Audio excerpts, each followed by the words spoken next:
They may have just fallen short of making their first ever quarter-final, but Japan's performance at the 2022 World Cup was one of the biggest stories of Qatar, as they topped a group containing two of the three previous world champions in Spain and Germany and beat them both in the process, a feat made all the more impressive by the fact that both opponents had Champions League winning managers in the dugout. But Japan's relative success in the winter tournaments shouldn't have been a surprise. They made the semi-finals at the Tokyo Olympics just 18 months earlier, beating France 4-0 en route and only losing after extra time to a strong Spain side once they got there. Furthermore, a number of Japanese players are putting in star performances across the top leagues. Daichi Kamada was crucial to Eintracht Frankfurt's Europa League triumph in 2022 and is enjoying another superb season in the Bundesliga this term. Kaoru Mitoma has quickly established himself as one of the Premier League's most exciting players following his move to Brighton, and Takefusa Kubo is already a pretty experienced La Liga forward at the age of 21, with his performances for Real Sociedad this season helping propel them to third,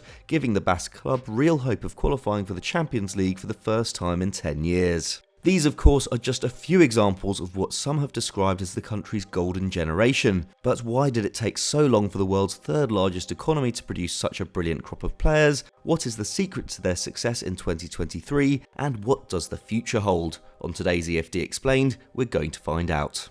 Of course, Japan has been a pretty serious player in the football world for some time now. Their performance in Qatar may have arguably been their most impressive at a World Cup, but they have not only qualified for the last 7 tournaments dating back to 1998, but made it through the group stage of 4 of them, and were only denied a place in the quarterfinals by a penalty shootout on 2 of those occasions. So while fans are right to be excited about the country's current generation of talent, we cannot look at their success in 2023 without recognising the consistency they have achieved over the last 25 years. But given the history that came before that, it has been a steep rise. For years, football was not particularly popular in Japan, with baseball by some distance the most watched sport in the country, something it remains today. No Japanese footballer had even played in a top-flight European league until 1977, when Yasuhiko Okudera joined FC Köln in the Bundesliga, and the country didn't even have a professional competition of its own, the J-League, until 15 years later.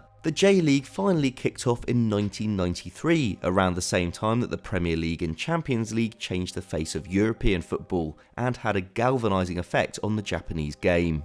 Average attendances for games rose to around 20,000. The national team, now made up of full-time footballers, went from being ranked 43rd in the world by FIFA in 1993 to 14th in 1997, and legendary players like Dunga, Zico, Salvatore Schillaci and Gary Lineker signed contracts with J-League clubs. Not to mention an emerging world-class managerial talent like Arsene Wenger spending a year coaching in the division. All these factors helped inspire the next generation of Japanese talent, with young fans able to see a more accessible route into the professional game. A few years later, in the face of an economic crisis which saw J-League attendances fall, the Japanese FA devised what they called the 100-year vision, with the aim of establishing 100 professional clubs and for the national team to win the World Cup by 2092. This saw, among other things, the establishment of a second professional division, the J2 League, in 1999, which was then followed by the J3 League in 2013, made possible by initiatives that encourage amateur clubs to apply for membership of the professional league system.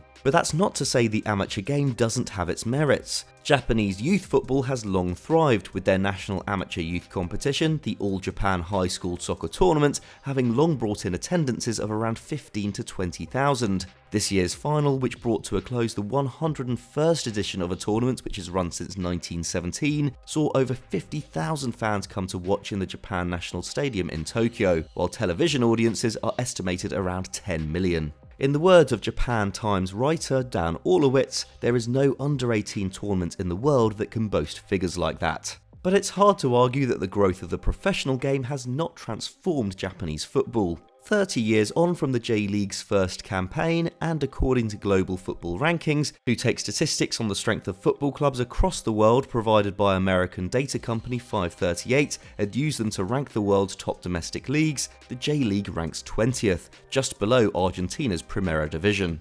And then of course there was the 2002 World Cup, awarded to Japan and South Korea in 1996, which showcased Japanese football culture to the globe, saw state-of-the-art football stadiums built for future usage, and brought further attention to stars like Hidetoshi Nakata and Junichi Inamoto, who had cut their teeth in the J-League before going on to forge successful careers in Europe.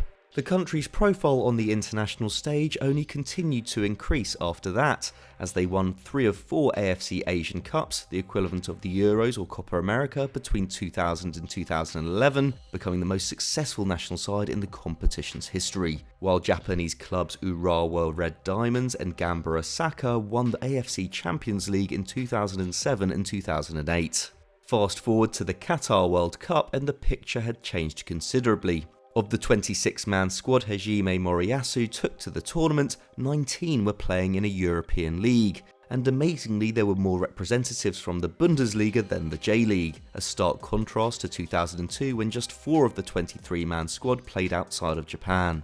Clearly the quality of talent coming out of Japan has increased a lot in the intervening years, and while the growth of the domestic game is the most crucial factor in this, the fact that players are moving to Europe earlier has undoubtedly been of huge benefit. Takefusa Kubo is the most prominent example, joining Barcelona's famed La Masia Academy just after his 10th birthday, before returning to Japan to join FC Tokyo 4 years later, eventually getting snapped up by Barca's arch-rivals Real Madrid when he turned 18. Shinji Kagawa meanwhile was signed by Borussia Dortmund when he was 21 off the back of a 27-goal season in the J2 League, only making 11 top-flight appearances before linking up with Jurgen Klopp and Robert Lewandowski at the Westfalenstadion. Takumi Minamino, who like Kagawa played for Cerezo Osaka, was picked up by Red Bull Salzburg when he was just 19 and quickly developed in one of Europe's most successful coaching setups, working under Adi Hutter, Marco Rosa and Jesse Marsch and making almost 200 appearances for the Austrian outfit before also getting snapped up by Klopp. So not only are high quality players being produced with more frequency, but European clubs are now far more likely to identify such talents at a young age, with scouts now more confident of finding technically adept players who are keen to improve, and at a very reasonable price. The highest fee paid for a J-League player by a European club is the €5.4 million spent by Celtic on Kyogo Furuhashi in 2021. That same summer, Brighton signed Kaoru Mitoma from Kawasaki Frontale for just €3 million. This has in turn led to J-League clubs handing more first-team opportunities to teenagers in a competition that has classically been associated more with professionals playing into their 40s than with wonder kids. And these changes have also come from within the organisation itself. In 2016, the J-League's technical board visited a number of top academies around Europe, searching for answers on how to improve player development.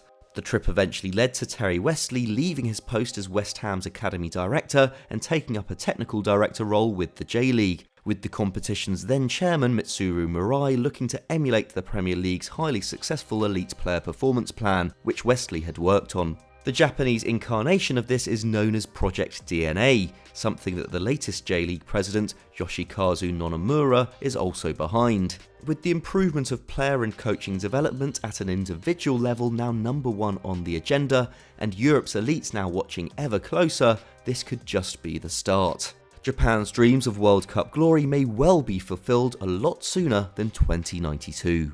So that was our take on why Japan is producing so much talent, but what did you make of the video, and would you like to see us make any similar ones about different countries in the future? Let us know in the comments below. If you enjoyed this video, please leave it a like, and if you're new to Euro Football Daily, please subscribe. We put an explained like this out every single week, and we put out tons of other great football content throughout the week too. Thanks for watching, bye for now.